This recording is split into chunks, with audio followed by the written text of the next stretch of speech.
അസ്സലാമലൈക്കും. അപ്പം നമുക്ക് അടിപൊളിയായിട്ട് മാങ്ങ ഉപ്പിലിട്ടാലോ? അപ്പം നമ്മൾ പുറത്തൊക്കെ പോകുമ്പോൾ കഴിക്കില്ലേ, അതേ ടേസ്റ്റിലാണ് കേട്ടോ ഇന്ന് ഉണ്ടാക്കുന്നത്. അപ്പം ഞാനിവിടെ 2 കിളിമൂക്ക് മാങ്ങ നന്നായിട്ട് കഴുകി വൃത്തിയാക്കി തുടച്ചെടുത്തിട്ടുണ്ട് കേട്ടോ. വെള്ളം ഒട്ടും പാടില്ല കേട്ടോ ഇതിൽ. അപ്പം ഇനി ഇതുപോലെ ഒന്ന് നമുക്ക് അരിഞ്ഞെടുക്കാം കേട്ടോ. അപ്പോൾ മാങ്ങ ചെറുതായിട്ടൊന്ന് വാടിയിട്ടുണ്ട് കേട്ടോ. എന്നല്ല സാരമില്ല, ഉപ്പും മുളകൊക്കെ പിടിച്ച് വരുമ്പോൾ നല്ല ടേസ്റ്റ് ആയിക്കാരം കേട്ടോ. അപ്പോൾ ഇതുപോലെ ഞാനൊന്ന് അരിഞ്ഞെടുക്കുന്നുണ്ട്. ഇത് മാങ്ങ മൂത്തിട്ടില്ല കേട്ടോ, അതുകൊണ്ട് തന്നെ നമുക്കെല്ലാം ഇതുപോലെ തന്നെ അരിഞ്ഞെടുക്കാൻ പറ്റും. നിങ്ങളുടെ അടുത്ത് ഏത് മാങ്ങയാണോ ഉള്ളത് ആ മാങ്ങ മതിയാവും കേട്ടോ. അത് ഇതുപോലെ ഒന്ന് അരിഞ്ഞെടുക്കാം.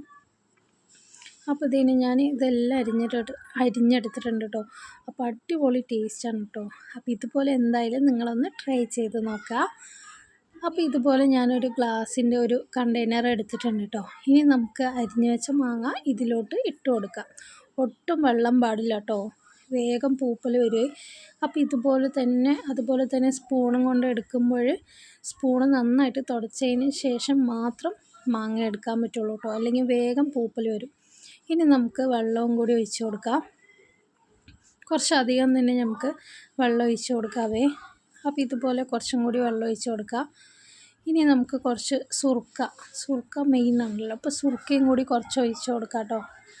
ഇനി നമുക്ക് ഇതിലോട്ട് ആവശ്യം കല്ലുപ്പും അതുപോലെ തന്നെ പച്ചമുളക് അരിഞ്ഞതുമാണ് കേട്ടോ. അപ്പോൾ അതും കൂടി നമുക്കൊന്ന് ഇതുപോലെ ഒന്ന് ഇട്ട് കൊടുക്കാം. എന്നിട്ട് നമുക്ക് അടപ്പിട്ടൊന്ന് മൂടിയിട്ട് നന്നായിട്ടൊന്ന് ഷേക്ക് ചെയ്ത് കൊടുക്കുക. അപ്പോൾ അടിപൊളിയായിട്ടുള്ള അതിന് മാങ്ങ ഉപ്പിലിട്ടത് റെഡി ആയിട്ടുണ്ട്.